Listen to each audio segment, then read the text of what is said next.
Welcome to unique study point. आज हम इस वीडियो में डिस्कस करने जा रहे हैं इंडियन पॉलिटी के कुछ एमसीक्यूज। चलिए आइए शुरुआत करते हैं पहले एमसीक्यू से।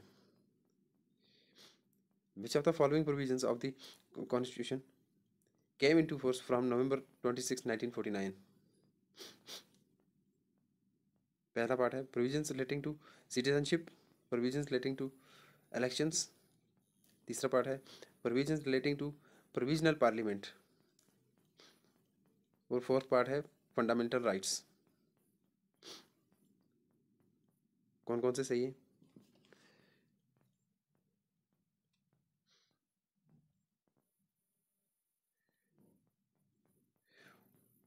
और यहाँ से भी एक क्वेश्चन बन रहा है, constitution came into force from 26 नवंबर 1949। यहाँ से भी एक ऑब्जेक्टिव बन रहा है, इस क्वेश्चन के अंदर भी एक ऑब्जेक्टिव है। तो इसका राइट आंसर रहेगा, पहले एमसीक्यू का राइट आंसर रहेगा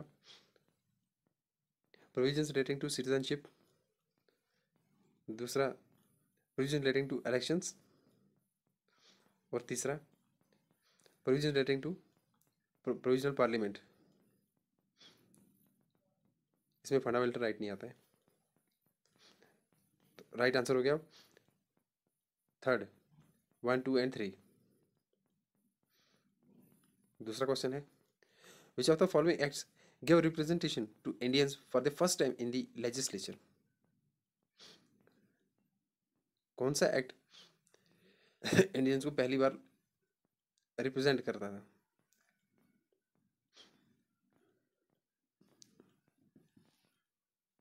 पहला ऑप्शन है Indian council act 1909, Indian council act 1990। तीसरा ऑप्शन है गवर्नमेंट ऑफ इंडिया एक्ट 1935 और नन ऑफ द अबव। या इनमें से कोई भी सही नहीं है। तो राइट आंसर बताइए। इसका राइट आंसर रहेगा गवर्नमेंट ऑफ इंडिया एक्ट 1935। तीसरा क्वेश्चन है the crown took the government of India into its own hands bye. आपको याद होगा रिवोल्ट कब हुई थी? Revolt of 1857। क्या रिवोल्ट से पहले वो तो पावर दिए गए थे या उसके बाद में दिए गए थे? जी हाँ, क्योंकि उससे पहले तो ईस्ट इंडिया कंपनी के बारे में तो आपने सुना ही होगा, क्योंकि उसके पास ही पावर थे। जब रिवोल्ट ऑफ 1857 हुआ तो उसके बाद पावर दिए गए, तो कुछ पावर उसके ईस्ट इंडिया कंपनी के कम हो गए।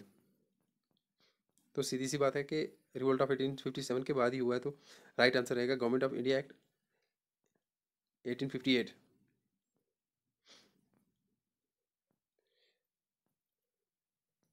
चलिए नेक्स्ट क्वेश्चन डिस्कस करते हैं। Question number 4,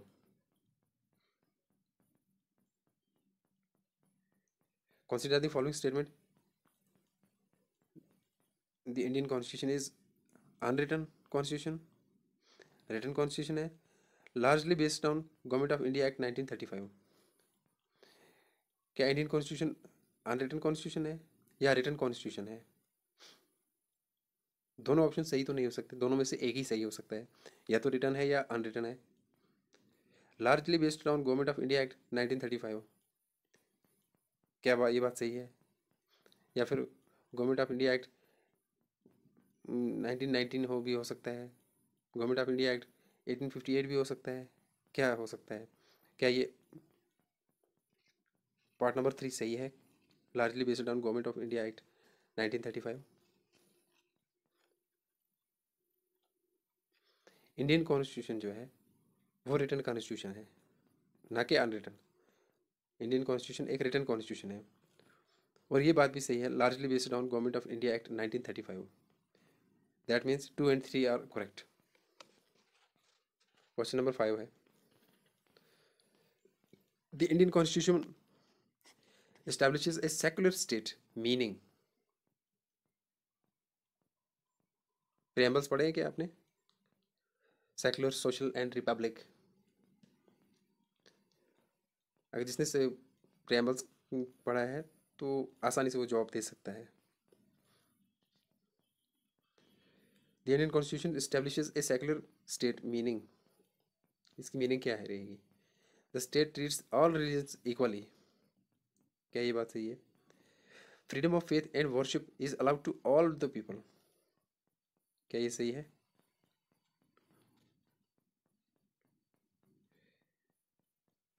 educational institution without exception, यहाँ पे एक्सेप्शन की बात हो रही है।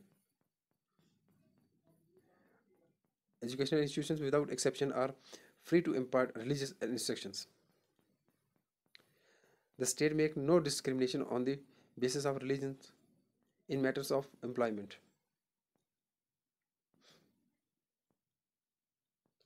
कौन सी स्टेटमेंट, कौन कौन सी स्टेटमेंट सही रहेगी? 1 and 2, 1 2 3, या 2 3 4, या 1 2 4? कौन कौन सी स्टेटमेंट सही है?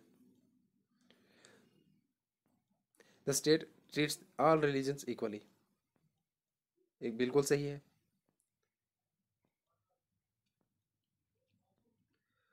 Freedom of faith and worship is allowed to all the people,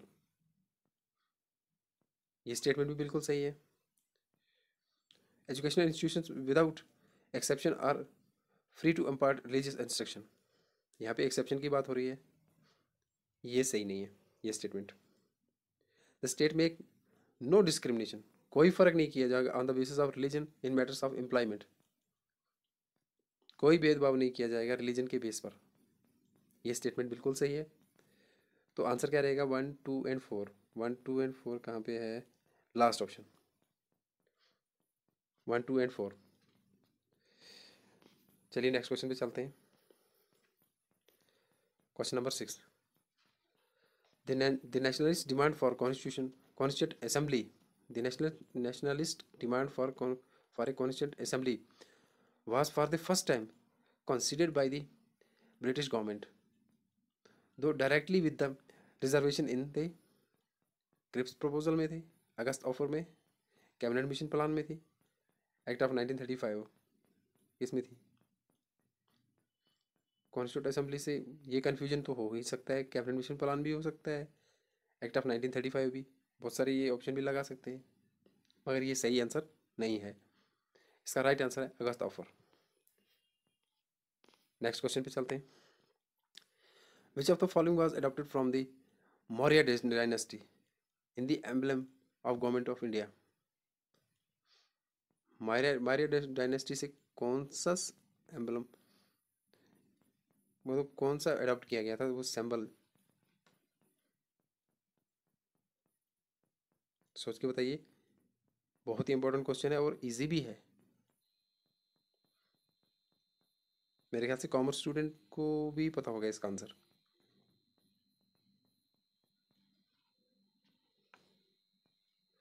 इसका राइट आंसर है 4 लाइन्स, जो अशोका की शिप में आज है हमारे पास। नेक्स्ट क्वेश्चन है, the office of governor general of India was created by, कौन से एक्ट में हुआ था? Government of general office, governor general का ऑफिस इंडिया में कौन से एक्ट के तहत पे हुआ था? सोच के बताइए।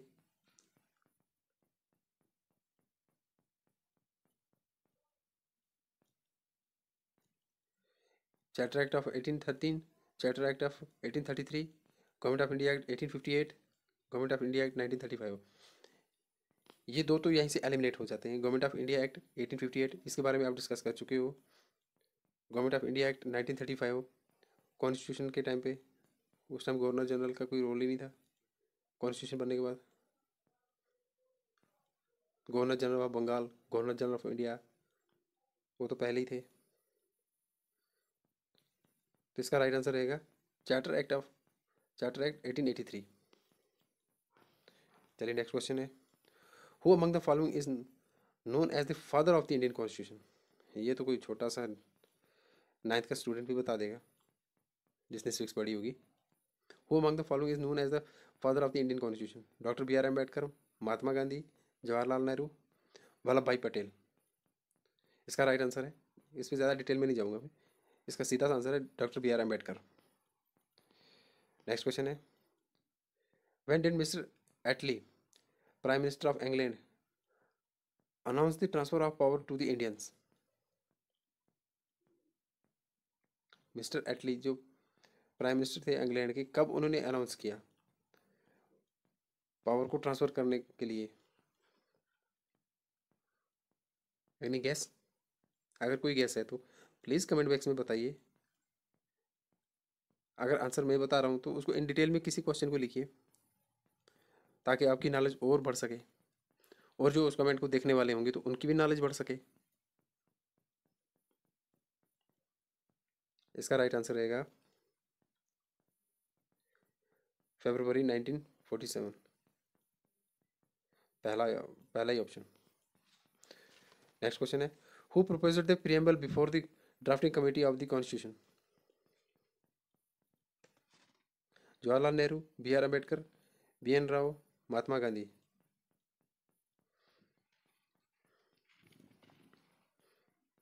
किसने प्रपोज की थी प्रीएम्बल?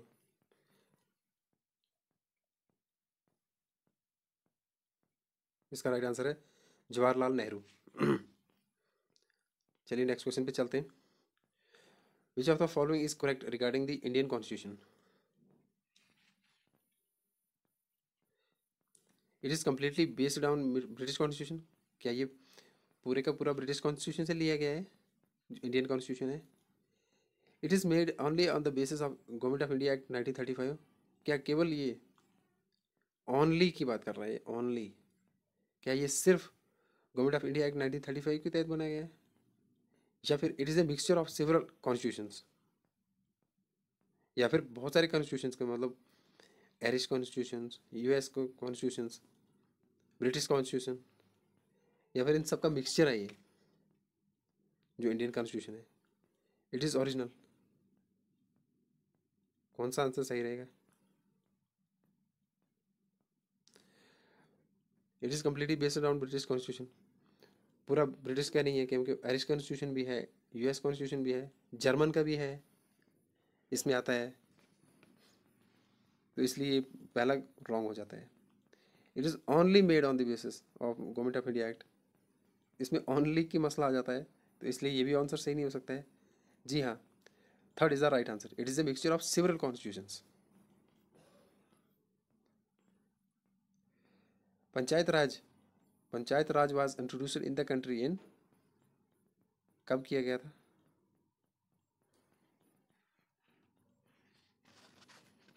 नाइनटीन 59।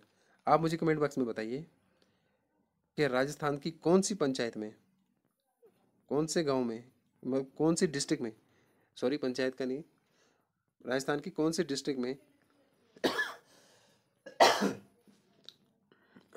माफ़ कीजिएगा, कौन सी डिस्ट्रिक्ट में इसको इनॉग्रेट किया गया था पहली बार?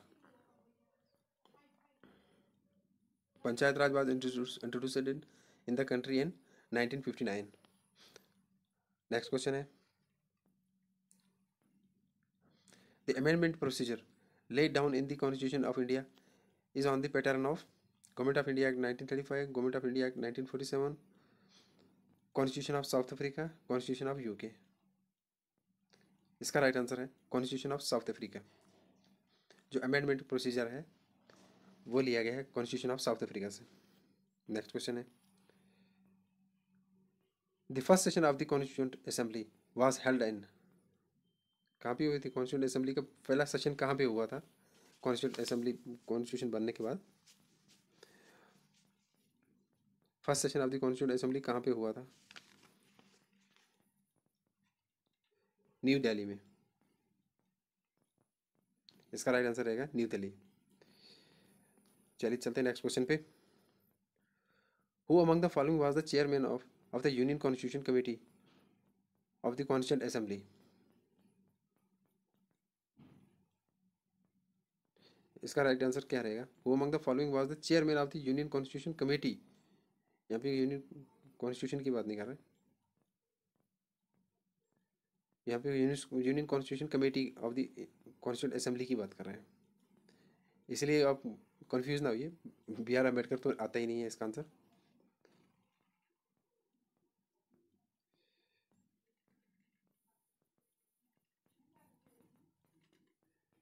इसका राइट आंसर रहेगा, आप बताइए। बी आर अम्बेडकर है, जे बी कृपलानी है, जवाहरलाल नेहरू है, अलादी कृष्ण स्वामी अय्यर है। इसका राइट आंसर है जवाहरलाल नेहरू।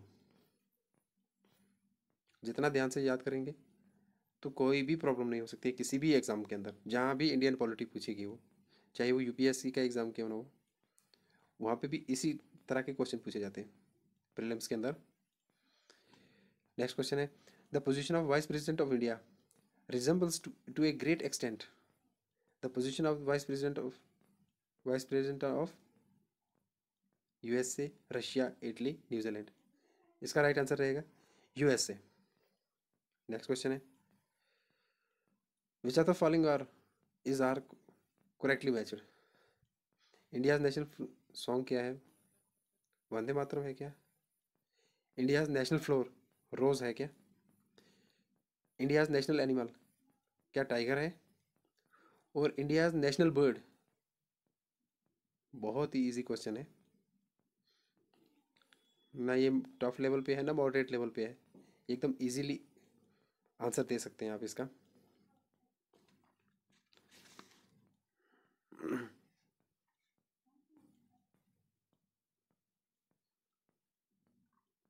इसका राइट आंसर रहेगा India's national song Vande Mataram. जी हाँ, ठीक है।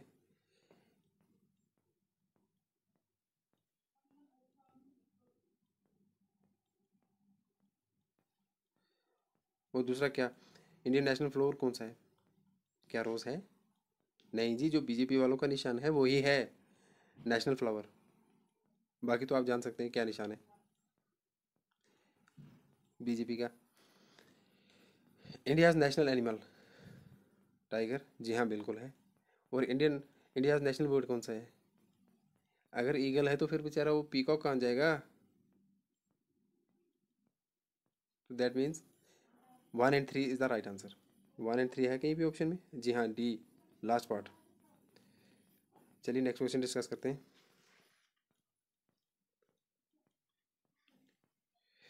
The design of national flag was adopted by the constituent assembly of India in. इस तरह के क्वेश्चन पूछे जाते हैं, चाहे वो JKSSB हो, स्टाफ सिलेक्शन कमीशन हो, JKPSC हो। यूपीएससी में तो थोड़ा हाई लेवल स्टैंडर्ड हो जाता है, उसमें इतना इजीली क्वेश्चन नहीं पूछ सकते। बाकी एग्जाम में पूछे जा सकते हैं, स्टेट लेवल के जो भी एग्ज़ाम होंगे, जो नेशनल लेवल पे होंगे तो उनका थोड़ा स्टैंडर्ड बढ़ जाता है। तो इसका राइट आंसर क्या रहेगा? जुलाई 1948, जुलाई 1950, जुलाई 1947, अगस्त 1947। नेशनल फ्लैग का डिज़ाइन कब अडॉप्ट किया गया था कॉन्स्टिट्यूंट असेंबली के द्वारा?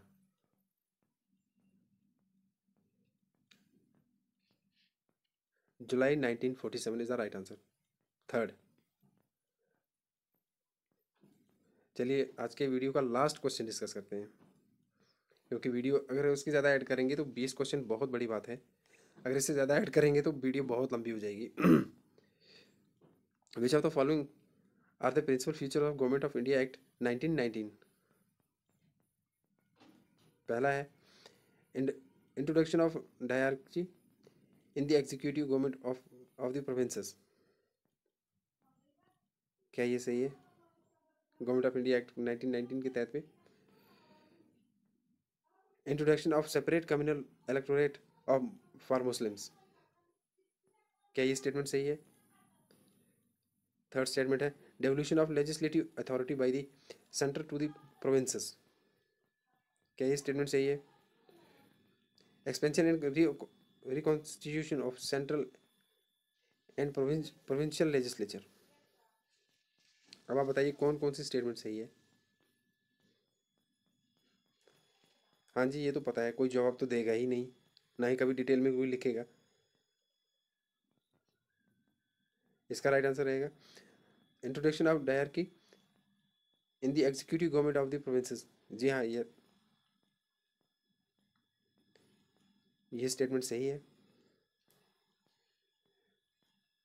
Introduction of separate communal electorate for Muslims, ऐसा तो बिल्कुल भी नहीं है, इलेक्शन सबके लिए बराबर होते हैं, आज भी और पहले भी थे, ऐसा कुछ नहीं है। Devolution of legislative assembly, sorry, devolution of legislative authority by the centre to the provinces. जी हाँ, ये स्टेटमेंट सही है।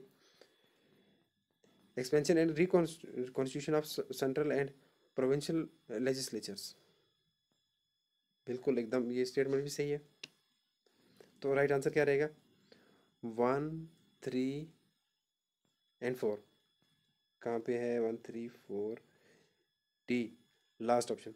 Last option is the right answer. So hope आपको समझ आया होगा। अगर कोई भी क्वेरीज है तो आप कमेंट बॉक्स में बता सकते हैं, तो मैं और इन डिटेल जाने की कोशिश करूँगा, क्या ताकि वीडियो लंबी ना हो, ये ध्यान में रखते हुए। तो उम्मीद करता हूँ कि आपको समझ आई होगी। आज के लिए बस इतना ही। गुड बाय, टेक केयर, अपना ख्याल रखिए और चैनल को सब्सक्राइब करना ना भूलिए, क्योंकि आपका प्यार ही मुझे हिम्मत देगा। Thank you.